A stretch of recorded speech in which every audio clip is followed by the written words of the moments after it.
여러분 안녕하십니까? 4월 2일 목요일 VOA 한국어 방송 시작합니다. 저는 도성민입니다.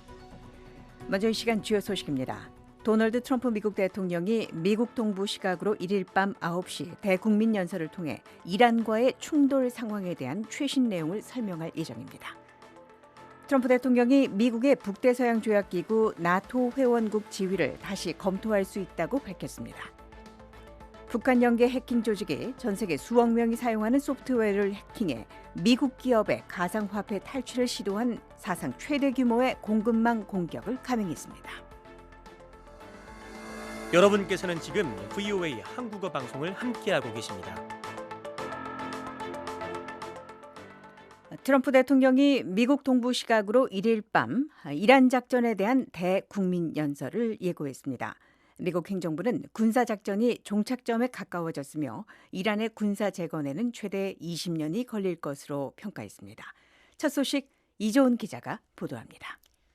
도널드 트럼프 대통령은 현지 시각 4월 1일 밤 대국민 연설을 통해 이란과의 충돌 상황에 대한 최신 내용을 설명할 예정입니다. 미국 당국은 33일째 이어지고 있는 군사작전이 종착점에 가까워지고 있다고 밝혔습니다. 캐롤라인 레빗 백악관 대변인은 트럼프 대통령이 미 동부 시간 오후 9시에 예정된 연설에서 이란 관련 중요한 업데이트를 제공할 것이라고 말했습니다. 트럼프 행정부 당국자들은 미군이 이란 공군과 해군을 무력화하고 테러 정권의 미사일 발사 능력과 생산 시설을 해체하는 등 군사 목표 달성에 순조롭게 접근하고 있다고 밝혔습니다. 트럼프 대통령은 지난달 31일 미국이 이란과의 충돌을 끝낼 수 있다고 말했습니다. 제 생각에는 2, 3주 정도면 될 것 같습니다. 만약 그렇다면 우리는 떠날 것입니다. 또 백악관 행사에선 군사 목표와 관련해 우리는 그들을 후퇴시켰다며 우리가 가한 타격을 복구하는 데는 15년에서 20년이 걸릴 것이라고 밝혔습니다. 그러면서 미국은 이란의 핵무기 보유를 허용하지 않을 것이라는 입장을 거듭 확인했습니다. 마르코 루비오 국무장관은 지난 31일 밤 폭스뉴스와의 인터뷰에서 미국이 이란과의 충돌에서 종착점에 가까워지고 있다고 말했습니다. 루비오 장관은 이란이 미국 본토까지 도달할 수 있는 대륙간 탄도미사일을 보유한 급진 시아파 성직자들이 통치하는 또 다른 북한이 되는 걸 목표로 하고 있었다고 밝혔습니다. VOA 뉴스 이존입니다. 걸프 국가들은 4월 1일 이란의 드론과 미사일 공격이 이어졌다고 밝혔습니다. 쿠웨이트 국제공항에서는 드론 공격으로 큰 불이 났고 아랍에미리트에서는 요격 파편으로 한 명이 사망했으며 카타르 해역에서는 순항 미사일이 국영에너지 유조선을 타격했습니다.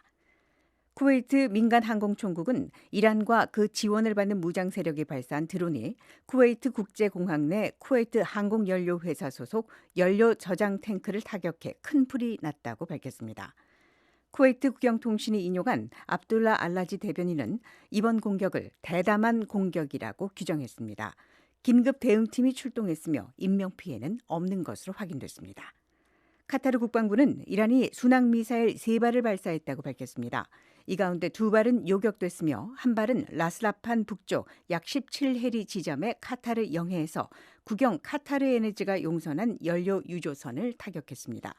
카타르 에너지는 해당 선박의 승무원 21명도 모두 무사하며 환경 피해도 없었다고 밝혔습니다. 아랍에미리트에서는 국영 WAM 통신이 드론 요격 파편이 푸자이라시 알리파 지역의 농장에 떨어져 방글라데시 국적자 1명이 사망했다고 보도했습니다. 아랍에미리트 방공망은 이날 탄도미사일 5발과 드론 35대를 요격했습니다. 분쟁 시작 이후 지금까지의 요격 규모는 탄도미사일 438발, 순항미사일 19발, 드론 2,000대 이상으로 늘었습니다. 도널드 트럼프 대통령은 미국이 이란에 대한 군사작전을 수행하는 데 있어 동맹국들이 충분히 지원하지 않고 있다는 비판 속에서 미국의 북대서양 조약기구 나토 회원국 지위를 다시 검토할 수 있다고 밝혔습니다. 트럼프 대통령은 영국 텔레그래프 신문과의 인터뷰에서 이 문제는 재고의 여지를 넘어선 사안이라며 나는 나토에 의해 결코 영향을 받지 않았다고 말했습니다. 트럼프 대통령의 불만 중 일부는 유럽 동맹국들이 미국 군용기의 기지 사용을 허용하지 않거나 호르무즈 해협 개방을 위해 군함을 보내지 않은 점을 포함합니다. 이와 관련해 마르코 루비오 국무장관은 31일 폭스뉴스와의 인터뷰에서 나토가 미국의 이익에 부합하는지 평가할 필요가 있다고 말했습니다. 또 동맹이 미국이 유럽을 보호하는 일방통행 도로가 되는지, 즉 미국 군대가 필요할 때 유럽 기지 접근이 제한되는지를 문제 삼았습니다. 키어 스타머 영국 총리는 1일 기자들에게 영국 국민의 이익을 위해 행동해야 하며 이란 갈등은 영국의 전쟁이 아니라고 분명히 밝혔습니다. 트럼프 대통령은 오랜 기간 나토를 비판해왔으며 동맹국들에게 국방비 지출을 늘리고 미국에 대한 의존도를 줄일 것을 촉구해왔습니다. 저희 방송은 인터넷으로 언제든지 청취하실 수 있습니다. 저희 방송을 다시 듣기 원하시는 분은 인터넷 웹사이트 주소 www.voakorea.com으로 접속하시면 됩니다. 여러분의 많은 애청 부탁드립니다. 북한 연계 해킹 조직이 전 세계 수억 명이 사용하는 오픈소스 소프트웨어에 악성 코드를 심어 사상 최대 규모의 공급망 공격을 감행했습니다. 장양희 기자가 보도합니다. 구글 위협 정보그룹과 보안업체 센티넬1, 스텝 시큐리티, 소켓 등 복수의 사이버 보안 연구기관은 31일 북한과 연계된 것으로 추정되는 해커들이 이날 3시간 동안 오픈소스 소프트웨어인 악시오스를 관리하는 소프트웨어 개발자의 계정에 접근했다고 밝혔습니다. 악시오스는 웹사이트를 열거나 앱을 실행할 때마다 백그라운드에서 작용하는 소프트웨어로 주간 다운로드 수가 1억 건에 달하며 금융, 의료, 기술 등 사실상 모든 산업 분야의 기업들이 사용하는 소프트웨어입니다. 이 하나의 소프트웨어가 감염되면 수십만 개의 조직이 동시에 피해를 입을 수 있습니다.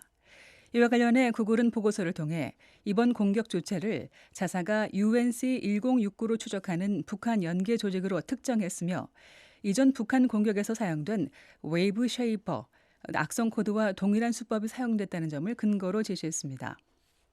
북한이 이처럼 가상화폐 업계를 집중 공략하는 이 같은 배경에 대해 구글 클라우드의 제이미 콜리어 수석 위협정보고문은 막대한 자금이 유통되고 익명성과 자금 세탁 인프라가 갖춰진 데다 보안의식이 부족한 스타트업이 많아 편리한 표적이 되고 이를 통해 얻은 수익은 북한 정권을 유지하는 데 사용된다고 분석했습니다. 악성 버전은 약 3시간 동안 배포된 뒤 삭제됐지만 그 짧은 시간 동안 수만 개 조직이 악성 코드를 내려받을 가능성이 있습니다. 미국 정부에 따르면 북한은 이렇게 탈취한 가상화폐를 핵 미사일 개발 자금으로 활용하고 있으며 지난해에는 단 한 번의 공격으로 15억 달러를 탈취해 역대 최대 가상화폐 해킹을 기록을 세운 바 있습니다. VOA 뉴스 장량입니다. 미국 무역대표부 USTR이 한국이 강제노동으로 생산된 제품의 수입을 금지하지 않고 있다고 지적했습니다. 미국 무역대표부는 31일 공개한 2026 국가별 무역장벽 보고서 한국 항목에서 한국이 강제적이거나 의무적인 노동으로 생산된 상품의 수입 금지 조치를 두고 있지 않다고 밝혔습니다. 이번 보고서에서는 한국뿐 아니라 일본과 호주 등 다른 주요 무역 상대국에 대해서도 같은 지적이 포함됐습니다. 이 내용은 미국 무역대표부가 최근 주요 교역국들을 상대로 강제노동 생산품 수입 문제와 관련한 무역법 301조 조사를 진행하고 있는 가운데 함께 제시됐습니다. 보고서는 이 때문에 해당 제품들이 한국 시장에 유입돼 경쟁할 수 있으며 이는 노동 비용을 인위적으로 낮춰 일부 상품과 서비스에 부당한 경쟁 우위를 제공할 수 있다고 지적했습니다. 또 미국 관세국경보호청이 지난해 전남 신안 태평염전에서 생산된 천일염에 대해 강제노동 사용을 합리적으로 보여주는 정보를 근거로 인도 보류 명령을 발령한 사실도 함께 언급됐습니다. 끝으로 날씨입니다. 4월 2일 목요일 평안도와 함경도는 가끔 구름 많지만 황해도는 맑겠습니다. 북부 지역은 곳에 따라 비나 눈 내립니다. 평양의 낮 최고 기온은 16도, 서울은 18도입니다. 4월 2일 목요일 VOA 한국어 방송을 모두 마칩니다. 미국의 수도 워싱턴 DC에서 보내드린 VOA 한국어 방송. 저는 도성민이었습니다. 함께해 주신 여러분 고맙습니다.